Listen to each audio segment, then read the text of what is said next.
Maya, avec la grâce de Dieu,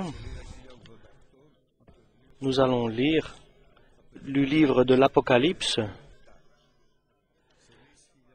Nous allons lire le livre de l'Apocalypse, chapitre 3 et verset 7.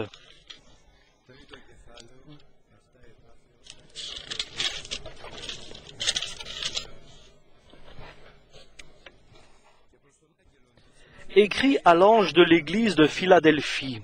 Voici ce que dit le Saint, le véritable, celui qui a la clé de David, celui qui ouvre et personne ne fermera, celui qui ferme et personne n'ouvrira. Je connais tes œuvres, voici, parce que tu as peu de puissance et que tu as gardé ma parole et que tu n'as pas renié mon nom, j'ai mis devant toi une porte ouverte, que personne ne peut fermer. Voici, je te donne de ceux de la synagogue de Satan, qui se disent juifs et ne le sont pas, mais qui mentent. Voici, je les ferai venir, se prosterner à tes pieds, et connaître que je t'ai aimé, parce que tu as gardé la parole de la persévérance en moi. Je te garderai aussi à l'heure de la tentation qui va venir sur tout le monde entier, pour éprouver les habitants de la terre. Je viens bientôt. Retiens ce que tu as, afin que personne ne prenne ta couronne. Celui qui vaincra, je ferai de lui une colonne dans le temple de mon Dieu, et il n'en sortira plus. J'écrirai sur lui le nom de mon Dieu et le nom de la ville de mon Dieu, de la nouvelle Jérusalem qui descend du ciel d'auprès de mon Dieu, et mon nom nouveau. Que celui qui a des oreilles entende ce que l'Esprit dit aux églises. Et cela est la vérité, chers frères. Celui qui a des oreilles peut écouter ce que dit l'Esprit aux églises. Mais une oreille préparée, exercée. Il est bon donc de demander au Seigneur qu'il nous donne une oreille préparée, qui puisse comprendre et accepter et demander. Donc je répète, que nous puissions écouter, entendre, et qu'il nous donne une oreille préparée pour que je puisse comprendre, accepter et obéir. Donc l'Esprit s'adresse au pasteur de l'église de Philadelphie. Un pasteur, donc une personne, comme Josué. Une personne, un homme, comme chacun de nous, parce que nous tous, nous sommes des pasteurs. Nous surveillons les âmes, les personnes qui nous ont offerts. Et ce sont des personnes qui sont de notre famille, de notre entourage, et nous devons surveiller et faire attention à eux. Et nous ne devons pas oublier pour la hiérarchie que Dieu a mis autour de nous. Donc notre importance, notre intérêt doit être à son royaume, à notre salut de notre âme. Deuxièmement, à notre famille. Notre intérêt doit être à notre famille aussi. Et troisièmement, à notre travail, parce que l'homme qui n'a pas de travail ne peut pas servir. Quatrièmement, à l'œuvre du Seigneur. Et cinquièmement, à l'entourage, dans l'endroit où nous habitons. Et dans tout cela, ceux qui surveillent les personnes, d'abord, sommes nous. Notre famille, le travail, l'Église, et après, notre entourage proche ou éloigné. Donc, d'abord, la parole de Dieu ne s'adresse pas seulement à Josué à cette époque-là, de l'Ancien Testament, ou bien ici à l'ange, donc le pasteur de l'Église de Philadelphie, mais il s'adresse à chacun de nous, selon nous surveillons des personnes.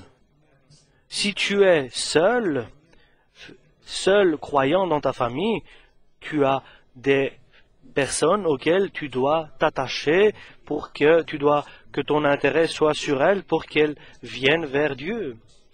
Nous ne sommes pas un petit pasteur, mais un grand pasteur. Nous sommes épiscopes, nous supervisons, nous sommes des serviteurs et des servantes qui, dans ces jours derniers qui sont devant nous, et remplis du Saint-Esprit, nous devons prophétiser. Et la prophétie, c'est s'exprimer la parole de Dieu et la volonté de Dieu, c'est-à-dire la justice de Dieu. Donc, sinon, nous sommes inutiles.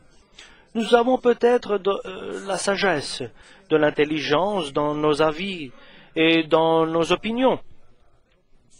Mais la sagesse de ce monde est comme un vêtement sale, souillé, inutile. La sagesse de ce monde, elle est démoniaque, qui guide les hommes dans la perdition. Donc notre requête aujourd'hui, et je vous en prie au nom de Jésus-Christ, notre requête aujourd'hui, et même quotidiennement, qu'elle soit la justice de Dieu, la parole de Dieu, la force de Dieu et la directive de Dieu dans notre vie, par le Saint-Esprit. Donc le Seigneur parle par le Saint-Esprit au pasteur de l'église de Philadelphie, qui est un bon pasteur. Et la bonté ne dépend pas par sa force, parce qu'il a une petite force. Il est faible, comme il ne sait pas le comment, le pourquoi et le quand, jamais il le saura. Parce qu'il est un homme, et sans valeur, et sans force, et il le sait, et il est certain de cela, qu'il est sans valeur, sans compétence spirituelle, je pourrais dire. Nous n'avons aucune force, et notre force est très petite. Mais c'est à lui que s'adresse Jésus, celui qui est le saint, le vrai, le véritable, et tout ce qu'il dit, c'est la vérité, la totale vérité. C'est celui qui a le pouvoir absolu sur la terre et dans le ciel. Il lui a été donné par Dieu le Père, parce qu'il est resté dans la justice de Dieu. Il est celui, parce qu'il a le pouvoir sur la terre et sur le ciel, d'ouvrir et que personne ne peut fermer. Il peut fermer et que personne ne peut ouvrir. Donc lui, ce saint, ce glorieux, le Seigneur des seigneurs et le roi des rois, il dit au pasteur de l'église de Philadelphie, « Tu as une petite force. Oui, je connais tes œuvres. Ils ne sont pas très importants. Parce que tu as une petite force. Ils ne sont pas grands, tes œuvres. Parce que tu as une petite force. Mais je sais que tu as pris une décision ferme. Tu as pris entre tes mains la parole de Dieu. Et ta décision est de le garder, cette parole, et de garder cette parole. Et je dirais même, Dieu m'a montré qu'il a mis au paradis Adam. Il a établi Adam dans le paradis, un endroit merveilleux qui a été construit par Dieu lui-même, et qu'il a appelé le paradis, et il a établi là Adam, et il a déposé Adam là dans le paradis pour travailler avec lui, collaborer avec lui, pour le protéger, et qu'il travaille avec lui, qu'il s'associe avec lui. Et il a aussi établi à nous, dans un paradis plus glorieux encore, qui est la parole de Dieu, la présence de Dieu, avec comme commandement de le garder et de le travailler. Et comment il n'a pas réussi Adam? En transgressant la parole de Dieu. Et il a été en exil, il a été exilé, comme l'Adam de terre et l'Adam spirituel a réussi, en gardant la parole de Dieu, et en travaillant, en agissant et en accomplissant la volonté de Dieu. Donc voilà les deux chemins qui se montrent devant nous. Le chemin de la bénédiction et de la malédiction. Le chemin de la gloire dans le paradis et le chemin de l'exil de ce paradis. L'éloignement de ce paradis, parce que notre âme, notre personne est toujours en danger. Le demain sera bénédiction et béni et glorieux, ou bien sera-t-il d'exil et de malédiction? Et que peut-être nous soyons dans l'Église, mais que nous soyons dans une Église, mais en exil. Lorsque quelqu'un est exilé, c'est-à-dire la terre est maudite sur la terre où il travaille, avec souffrance et avec beaucoup de difficultés et de transpiration. Il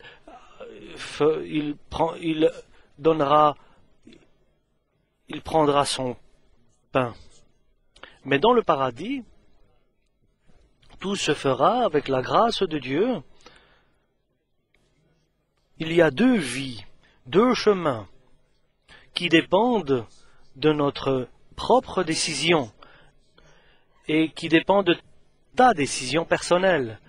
Deux chemins totalement différents, deux vies totalement différentes, une dans la grâce et dans la bonté et dans la paix de Dieu, dans l'Église, et l'autre sans la grâce, sans la bonté et sans la paix de Dieu, dans l'Église de nouveau. Je ne dis pas dans le monde, mais je dis dans la vie, ta vie dans l'Église est déterminé par Dieu et par toi. Donc cet ange de l'Église de Philadelphie était l'homme de la bénédiction dans l'Église, parce qu'il avait deux conditions simples.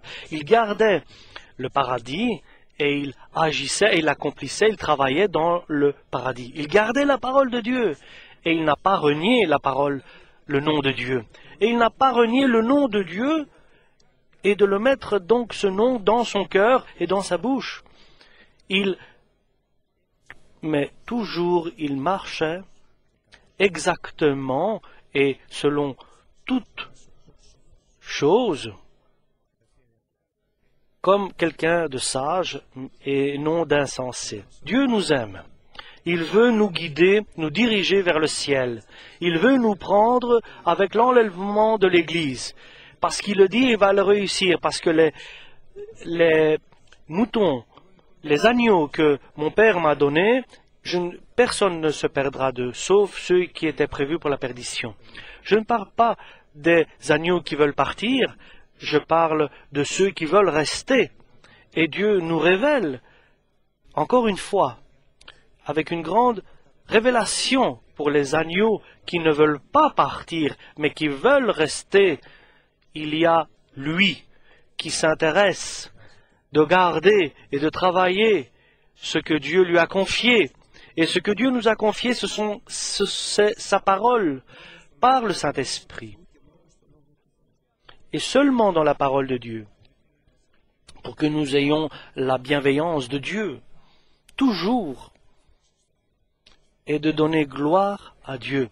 Il y aura toujours donc ces derniers jours et derniers temps, et je vous le dis avec une totale certitude, parce que ce ne sont pas mes paroles, il y aura ceux qui sont précieux dans cette Église, il y aura ceux que Dieu va agir jusqu'à la fin, va s'efforcer jusqu'à la fin pour les mettre dans son royaume céleste. Aujourd'hui donc, nous devons choisir le chemin que nous voulons suivre dans l'Église, le chemin de la perfection où nous pourrons bénéficier de sa gloire, lequel donc la personne pourra bénéficier de la bonté et de l'amour de Dieu. Et l'autre, malheureusement, il devra subir les épreuves de Jésus et les souffrances de celui qui n'obéit pas, de celui qui désobéit. je voudrais vous supplier, chers frères et sœurs, comme si nous suppliait Dieu lui-même, choisissez le chemin de votre choix. Et le chemin de la bénédiction, le chemin de la bénédiction n'est pas dur, difficile. Celui qui est précieux au nom de Dieu, aux yeux de Dieu, pardon, ce n'est pas par notre force ou par notre puissance, mais c'est par notre décision et par notre prière. Celui qui a choisi ce chemin que je voudrais moi aussi choisir, je voudrais, Seigneur, que ce chemin, je voudrais toujours le suivre. Sur ce chemin, sur ce parcours, Dieu a préparé une porte ouverte que personne ne peut fermer. Et cette porte ouverte, il y a tout là-dedans. Toutes les autres portes sont fermées. Et je me souviens, lorsque j'ai reçu le salut, j'ai dit, Seigneur, moi je ne peux pas choisir. Et je t'en prie de fermer toutes les portes et de laisser seulement ouverte celle qui est à toi.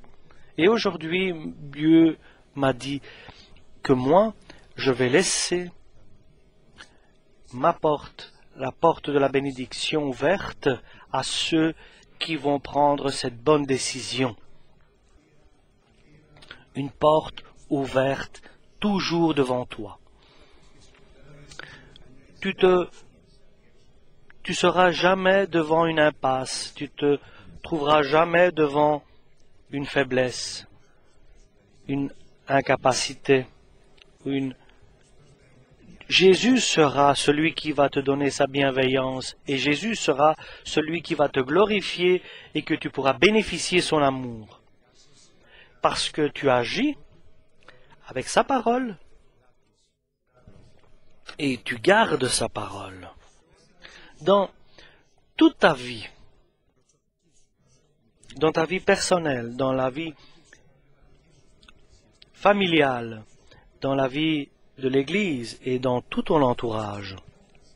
C'est une décision personnelle que peut prendre et Dieu peut nous la donner lorsque nous la demandons. Et si nous la demandons plus souvent, plus glorieuse elle sera lorsque nous la bénéficierons. Est-ce que nous voulons, chers frères et sœurs? Moi, je vous dis, je le désire énormément. Je le désire très fort. Si vous me demandez à cet instant, je veux rien d'autre que cela. Si vous me demandiez, c'est ce que je vous répondrais. Et le résultat? Tous ceux qui disent qu'ils sont juifs et qui ne sont pas, tout cela, moi, je vais les apporter devant toi et les faire mettre à genoux parce qu'il prend la décision, Dieu, de glorifier à la famille, à l'Église, à cette-là. Il va la glorifier parce qu'il l'a aimé. Et il est très important parce qu'il est vrai. La gloire de Dieu, c'est l'Église. Et l'Église, il va la glorifier. Aujourd'hui donc, nous allons terminer, nous allons prier pour que le Dieu nous fasse une Église pareille, tous ensemble, que personne soit excepté. Nous ne voulons pas qu'il y ait des exceptions dans cette promesse de bénédiction et dans cette révélation de la parole. Et ce n'est pas seulement cela, mais c'est parce que tu as gardé ma parole de patience, parce que si nous allons entrer dans cette terre de promesses, terre promise, nous allons avoir des combats, et nous devons avoir de la patience, et de garder sa parole avec patience. Nous devons dire, nous avons besoin de patience pour que nous puissions faire la volonté de Dieu, pour que nous puissions bénéficier les promesses de Dieu. Nous avons besoin de patience, ou dans notre vie personnelle, d'attendre le Seigneur, dans notre vie familiale, dans notre vie professionnelle, dans notre vie ecclésiastique et dans notre vie qui est autour de nous, dans notre entourage. Nous avons besoin de patience. Et parce que nous allons garder la parole de patience, lui aussi va nous garder de ce qui va arriver sur toute la terre, les épreuves difficiles qui vont arriver après l'enlèvement de l'Église. Il ne nous laissera pas sous l'emprise de l'Antichrist. Et il nous prendra avant pour que nous soyons éternellement avec lui. Je viens rapidement. Et son conseil, c'est de garder ce que nous avons. Qu'est-ce que nous avons du Christ? Sa parole. La force du Saint-Esprit, nous n'avons pas beaucoup de choses. La parole de Dieu et la force du Saint-Esprit, c'est ce qui nous a été donné. Et jamais nous l'aurions reçu si Jésus ne nous l'aurait pas donné. Et si Jésus ne nous aurait pas baptisés par le Saint-Esprit, où nous aurions pu trouver cela? Qui les vend? Qui les donne? Jésus-Christ. Garde ce que tu as. Garde-le avec toute ta foi, toute ta force, toute ton âme. Aime ce que tu as pour que personne puisse prendre la couronne de ta justice et de ta gloire. Et cela est un combat. Celui qui gagne la parole de Dieu, celui-là, Dieu va le faire une colonne dans son temple, dans le temple de Dieu, et il ne sera pas dehors. Voilà comment il crée les colonnes dans l'Église, dans son projet et dans son œuvre. Une colonne de métal, de bronze, qui ne peut pas tomber, qui soutient et qui porte du poids. C'est ainsi que Dieu crée les colonnes, des hommes et des femmes, des petits et des grands, parce que ce qu'ils ont reçu, ils le gardent avec une grande attention et avec une grande protection. Et je vais écrire son nom sur lui, le nom de mon Dieu et le nom de la ville de mon Dieu, la Nouvelle Jérusalem. Un homme qui est signé par Dieu, non seulement écrit notre nom dans le livre de vie, mais écrit sur nous le nom de notre Dieu. Et le nom de la Jérusalem, la Nouvelle Jérusalem qui descend du ciel. Un homme glorifié par Dieu et qui est aimé par Dieu. Un homme bien aimé. C'est un être choisi par Dieu dans l'Église de Dieu, qui est la colonne de vérité. Et il écrira sur lui mon nouveau nom, Roi des rois et Seigneur des seigneurs. Ça, c'est la gloire qu'offre le Christ, qui se sont trouvés précieux à ses yeux, une gloire unique. Et je le répète, d'abord, je vais écrire sur lui le nom de mon Dieu. Deuxièmement, le nom de la ville de mon Dieu, la Nouvelle Jérusalem qui descend du ciel de mon Dieu. Et troisièmement, mon nouveau nom. Nous ne savons pas et nous ne pouvons pas comprendre beaucoup de choses pour cela. Mais nous savons que la gloire de Dieu est quelque chose qui est offert à ceux qui choisissent le chemin qu'ils veulent suivre et parcourir et marcher, le chemin de la bénédiction et de la gloire. Aujourd'hui, chers frères et sœurs, je vous en prie, je vous supplie de prendre cette décision, d'oublier tout ce que nous avons fait jusqu'aujourd'hui, tout ce que nous avons accompli, nos fautes, nos décisions, nos pensées, nos réussites, nos échecs, et de prendre une décision ferme. Nous voulons, Seigneur,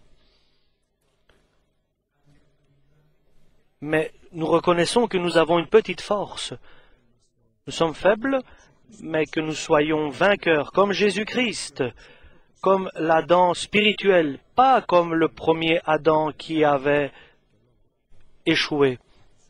Nous voulons garder ta parole et travailler ta parole pour que soit glorifiée ta parole dans notre vie. Amen. Oui, Seigneur. Alléluia.